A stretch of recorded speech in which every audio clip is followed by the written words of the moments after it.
Hello दोस्तों, एक बार फिर आप लोगों का मैं अपने चैनल ऑथेंटिक हिस्ट्री पर स्वागत करता हूं। आपने लास्ट वीडियो में देखा कि किस तरह से लोदी जो थे, उनके जो लास्ट सुल्तान थे, सुल्तान इब्राहिम लोदी, वो बाबर, जी हाँ, मुग़ल बादशाह बाबर के द्वारा पानीपत की फ़र्स्ट बैटल में मारे गए। पानीपत की फ़र्स्ट बैटल 1526 में हुई थी, 21 अप्रैल को। ये मेरी एक वीडियो में ऑलरेडी मैंने ये आपको एक तरह से बताया हुआ है। तो बाबर के बाद हुमायूं के बाद अकबर के बाद जहांगीर के बाद शाहजहां के बाद औरंगज़ेब, ऐसे मुग़ल बादशाह हुए। लेकिन मैं आपको यहाँ पर क्लियर करना चाहूँगा कि जब भी कभी मध्यकालीन भारतीय इतिहास को अलग अलग भागों में बांटने की बात की जाए या पूछा जाए कि इसके कितने पार्ट्स हैं, कितने भाग हैं, तो आप वहाँ पर 3 भाग ही बोलिए। जी हाँ, दिल्ली सल्तनत, दूसरा मुग़ल साम्राज्य जो कि एक तरह से 1526 से लेकर 1707 तक तो चलता है, जिसमें हम औरंगज़ेब तक की बात करते हैं। उसके बाद 1707 के बाद का जो टाइम है वो बेशक चाहे उस टाइम के आगे जाके हमें ब्रिटिशर्स मिलेंगे वगैरह वगैरह, लेकिन उसमें भी लेटर्स मुगल्स का जो हम कहीं ना कहीं उनका एक तरह से इंडिया में जो भी उनका एक तरह से कंट्रीब्यूशन रहा या जो भी उनकी पॉलिसीज़ रही, उसको भी हम ज़रूर एक तरह से बुक्स में पाते हैं। तो औरंगज़ेब तक का जो इतिहास है, ये एक तरह से आजकल ज़्यादा बुक्स में देखने को मिलता है। और मैं यहाँ पर ये भी कहूँगा कि मध्यकालीन भारत का ये जो मुग़ल साम्राज्य का जो इतिहास है, ये कहीं ना कहीं कंट्रोवर्शियल भी है। जी हाँ, कंट्रोवर्शियल भी है। स्पेशली कुछ ऐसे मुग़ल बादशाह हुए हैं जिनको लेकर अलग अलग हिस्टोरियंस में अपने अलग अलग डिफरेंट ओपिनियंस हैं। खैर, आपने इतने यूट्यूब चैनल्स देखे होंगे, लेकिन कभी किसी यूट्यूब चैनल पर कोई भी मेरे साथी ऐसे बताने की कोशिश नहीं करते कि मुग़ल साम्राज्य या उसके बाद आधुनिक भारत भी आएगा, कि इनकी इंफॉर्मेशंस के लिए उनके पास कौन से सोर्सेज हैं। जहाँ सोर्सेज बहुत इंपॉर्टेंट है friends. Without primary sources, without secondary sources, you can't achieve to the any information। आप कहीं से कोई भी इंफॉर्मेशन अडॉप्ट नहीं कर सकते, ना उसको प्राप्त कर सकते हो, क्योंकि कहीं भी आप चले जाइए, आपके पास प्राइमरी सोर्सेज एक तरह से उनकी इंफॉर्मेशन ज़रूर होनी चाहिए। और ये आप ध्यान रखिएगा कि मुग़ल साम्राज्य के इतिहास को अगर जानना है तो उसमें सबसे पहले आपको बाबर को ही देखना पड़ेगा। और बाबर के लिए सबसे बेस्ट प्राइमरी सोर्सेज तो खुद उनकी अपनी ही आत्मकथा, उनकी ऑटोबायोग्राफी तुज़्क़-ए-बाबरी है। जी हाँ, जिसे बाबरनामा भी कहते हैं, या जिसे बेवरिज ने the memories of the Babur भी उन्होंने ट्रांसलेट किया हुआ है इंग्लिश में। ये चगताई टर्किश जिसे हम कहते हैं लैंग्वेज में लिखी गई थी।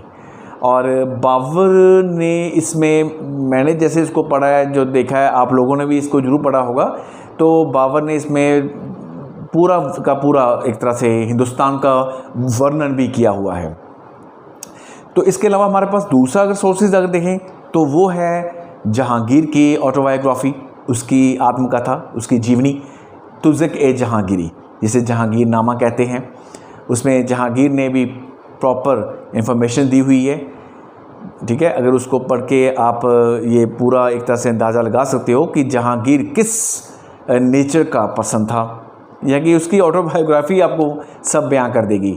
लेकिन कई बार क्या होता है कि हमारे कुछ ऐसे रीडर्स हैं जो कि ये नहीं समझ पाते कि अकबरनामा किसने लिखा है या हुमायूंनामा किसने लिखा है। जी हाँ, मैं आपको यही बता रहा हूँ कि ऐसा नहीं है। मैंने ये कहा है कि प्राइमरी सोर्सेज के तौर पर तो ये 2 मेन सोर्सेज हो गए, लेकिन अगर हुमायूं को पढ़ना है, अकबर को पढ़ना है, शाहजहां को पढ़ना है, औरंगज़ेब को पढ़ना है, या उनके बाद के लेटर्स मुग़ल्स को पढ़ना है, जैसे कि बहादुर शाह जिसे आप मुअज़्ज़म कहते हैं, या जहांदार शाह हुए, फ़र्रुख़ शेर, मोहम्मद शाह रंगीला, जी हाँ, ऐसे अगर आप इनको पढ़ोगे तो उनके लिए तो नेचुरली बात है हमें सोर्सेज पर डिपेंड रहना पड़ेगा, और विदाउट सोर्सेज तो कोई भी इंफॉर्मेशन आप तक नहीं पहुंच पाएगी।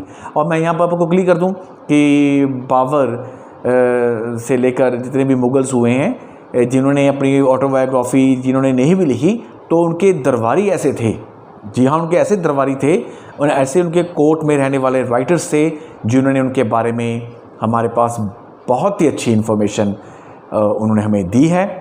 अगर आप अकबर को पढ़ते हो, यहाँ पर एक बड़ा ही आपको एक अच्छा सा मैं यहाँ पर इन्फॉर्मेशन देना चाहूँगा। अगर आप अकबर को पढ़ते हो, क्योंकि अकबर को पढ़ने के लिए उनकी हिस्ट्री के करीब जाने के लिए आपको अबुल फजल का अकबरनामा जो उन्होंने अपने ब्रदर के साथ फैज़ी के साथ लिखा था उसको आपको रीड करना पड़ेगा। ठीक है, मैं ये मानता हूँ, क्योंकि अकबरनामा पार्ट 1, 2 और आईन अकबरी में आपको इन्फॉर्मेशन मिलती है। लेकिन अगर आपने अकबर की कमियों को देखना है, जी हाँ दोस्तों प्लीज़ मेरी बात को ध्यान से सुनिएगा, क्योंकि अबुल फजल तो अकबर के फ्रेंड थे और अकबरनामा में उन्होंने बहुत सी कमियों को इग्नोर कर दिया। जी हाँ, बहुत सी कमियों को इग्नोर कर दिया। वो हम जब अकबर का टॉपिक आएगा तब हम डेफिनेटली उस पर बात करेंगे, मैं आपसे ये वादा करता हूँ, वो आपको पूरी डेप्थ की इन्फॉर्मेशन दूंगा। लेकिन एक पर्सन का नाम बताऊंगा मैं जो कि अकबर के दरबार में थे, परंतु अकबर के हमेशा आलोचक रहे और उन्होंने अकबर की बहुत सी खामियों को, उनकी कमियों को लिखा है अपने ग्रंथ मुंतखब उल तवारिख में। जी हाँ, मुंतखब उल तवारिख, मैं नाम ले रहा हूँ आपके सामने, ये हैं बदायूनी। जहाँ बदायूनी उनके दरबारी थे, इन्होंने एक तरह से अकबर के अगेंस्ट लिखने का काम किया। तो सोर्सेज़ की बात ही कर रहा था मैं कि आपके पास आप इन सोर्सेज़ को देखिएगा। अभी तो देखिए हमारी वीडियो ये शुरू हुई है, मैं ज़्यादा इसलिए लंबी वीडियो नहीं बना रहा ताकि आप लोग थोड़ा सा इसको अगली वीडियोज़ में भी देखते रहें। तो बाबर के अलावा उसके बाबरी के अलावा हुमायूं की इन्फॉर्मेशन आपको मिलेगी। फॉर यू का इन्फॉर्मेशन, हुमायूं की सिस्टर, जी हाँ बाबर की बेटी, बाबर की 3 बेटियां थीं और 4 बेटे जिनमें हुमायूं सबसे बड़े थे। तो हुमायूं की जो सिस्टर थी गुलबदन बेगम, उनका लिखा हुआ ग्रंथ हुमायूं नामा। जी हाँ, हुमायूं नामा एक बेहतरीन ग्रंथ है, उसमें आपको बहुत सी इन्फॉर्मेशन हुमायूं के बारे में मिलेगी। और कई लोग शेरशाह सूरी को सोचते हैं कि वो मुग़ल थे, वो मुग़ल नहीं थे, शेरशाह सूरी अफ़गान थे। जी हाँ, फ़रीद खान के नाम से मशहूर होने वाले, उसके बाद एक शेर को मारकर बन गए शेरशाह सूरी। जी हाँ, सूरवंश के शेरशाह सूरी। तो अब मैं आपको नेक्स्ट वीडियो में अकबर और सभी मुग़ल बादशाहों के बारे में पूरी इन्फॉर्मेशन दूंगा। Thank you so much.